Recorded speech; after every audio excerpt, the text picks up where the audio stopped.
Operation सिंदूर भारत का वह जवाब जिसने पाकिस्तान की नींव हिला दी और चीन तक की नींदें उड़ा दी। लेकिन कहानी यहीं खत्म नहीं होती। ऑपरेशन सिंदूर की सफलता के बाद अब प्रधानमंत्री नरेंद्र मोदी खुद मैदान में उतर चुके हैं। वे पहुंच रहे हैं उत्तर बंगाल के अलीपुरद्वार और सिक्किम, यानी वो सीमावर्ती क्षेत्र जो सीधे चीन की सीमा से सटे हैं। क्या है इस दौरे का असली मतलब? क्यों ऑपरेशन के बाद चीन और पाकिस्तान दोनों बैकफुट पर है? ऑपरेशन सिंदूर के बाद भारत के हाथ लगे चीनी मिसाइलों के मलबे ने अंतर्राष्ट्रीय मंच पर हलचल मचा दी है और आज की खास रिपोर्ट में डालेंगे रोशनी इन्हीं बातों पर।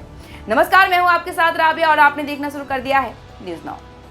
पाकिस्तान के खिलाफ ऑपरेशन सिंदूर की सफलता पूरे विश्व में चर्चा का विषय बन चुका है।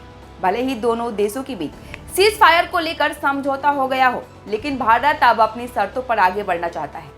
ऑपरेशन सिंदूर के बाद भारत ने अमेरिका और चीन को साफ शब्दों में यह बता दिया है कि अब भारत किसी के दबाव में आने वाला नहीं है। ऑपरेशन सिंदूर के दौरान पाक द्वारा छोड़े गए चीनी मिसाइल को भारत ने जिस प्रकार तबाह किया, वह इन दिनों पूरे विश्व में चर्चा का विषय बन चुका है। सीज फायर के बाद प्रधानमंत्री नरेंद्र मोदी पहली बार दिल्ली से बाहर दो महत्वपूर्ण सीमावर्ती क्षेत्रों उत्तर बंगाल के अलीपुरद्वार और सिक्किम का दौरा करने आ रहे हैं, जो चीन की सीमा से सटे हुए इलाके हैं। यह दौरा न केवल रणनीतिक दृष्टिकोण से महत्वपूर्ण है, बल्कि भारत की कूटनीतिक ताकत को भी प्रदर्शित करता है। आपको बता दें कि सिक्किम के मुख्यमंत्री प्रेम सिंह तामांग ने पीएम मोदी को राज्य के 50वें स्थापना दिवस समारोह में शामिल होने का न्योता दिया है, जिसे पीएम ने स्वीकार कर लिया है। सूत्रों के अनुसार 29 मई को पीएम सिक्किम आ रहे हैं। 10 मई को लागू हुआ सीज फायर के बावजूद सीमा पर तनाव बरकरार है। पाकिस्तान द्वारा ड्रोन हमले और चीन निर्मित मिसाइलों के इस्तेमाल की घटनाओं ने स्थिति को और जटिल बनाया था। जवाब में भारत ने ऑपरेशन सिंदूर के तहत पाकिस्तान के आतंकी ठिकानों और 11 एयरबेस को तबाह कर अपनी सैन्य ताकत का परिचय दिया। भारत ने देश में बने मिसाइलों से जिस प्रकार चीनी मिसाइलों को ध्वस्त किया, उसे लेकर चीन भी काफी परेशान है। भारत की सीमा में मिले चीनी मिसाइलों के मलबे ने पूरे विश्व का ध्यान खींचा है। कई देशों ने इन मलबों का अध्ययन करने के लिए भारत से इन्हें मांगा है, ताकि चीन की सैन्य तकनीक को गहराई से समझा जा सके। भारत के साथ चीन का हमेशा 36 का आंकड़ा रहा है। भारत और चीन के बीच अरुणाचल प्रदेश से लेकर लद्दाख तक सीमा पर तनाव का इतिहास रहा है।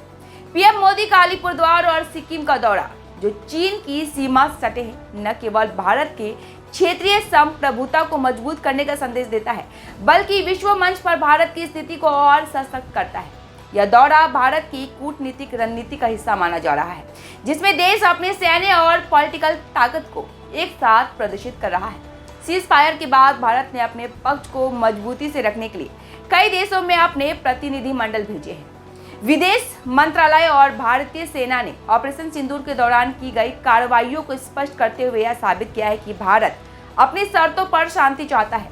पीएम मोदी की सेना प्रमुखों के साथ हालिया बैठकें और सीमावर्ती क्षेत्रों में रणनीतिक चर्चा इस बात का संकेत है कि भारत किसी भी स्थिति से निपटने के लिए पूरी तरह तैयार है। सिक्किम और उत्तर बंगाल, जो राजनीतिक रूप से महत्वपूर्ण है, चीन के साथ भारत की सीमा के निकट है।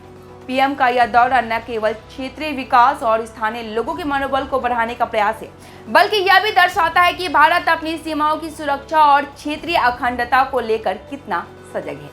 सिक्किम के दौरे के दौरान पीएम मोदी स्थानीय लोगों के साथ भी संवाद कर सकते हैं, जो क्षेत्र में भारत की स्थिति को और मजबूत करेगा।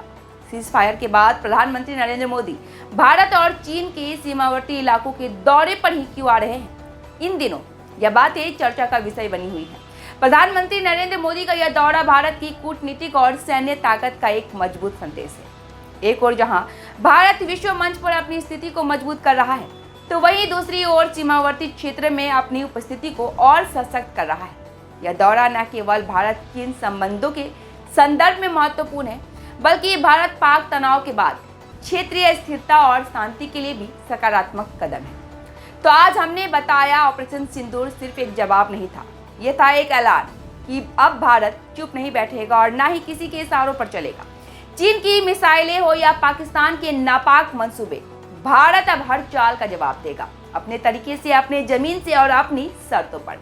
प्रधानमंत्री नरेंद्र मोदी का सीमावर्ती इलाकों का दौरा इस बात का सबूत है कि यह फैसला दिल्ली की मेजों पर नहीं, सीमा की जमीन पर लिए जा रहे हैं। दुनिया अब भारत को सिर्फ एक दर्शक नहीं बल्कि एक निर्णायक शक्ति के तौर पर देख रही है और यही है नया भारत, सशक्त, सजग और संकल्पित। हम फिर लौटेंगे ऐसे ही खबरों के साथ, तब तक के लिए देखते रहे न्यूज़ नाउ। धन्यवाद।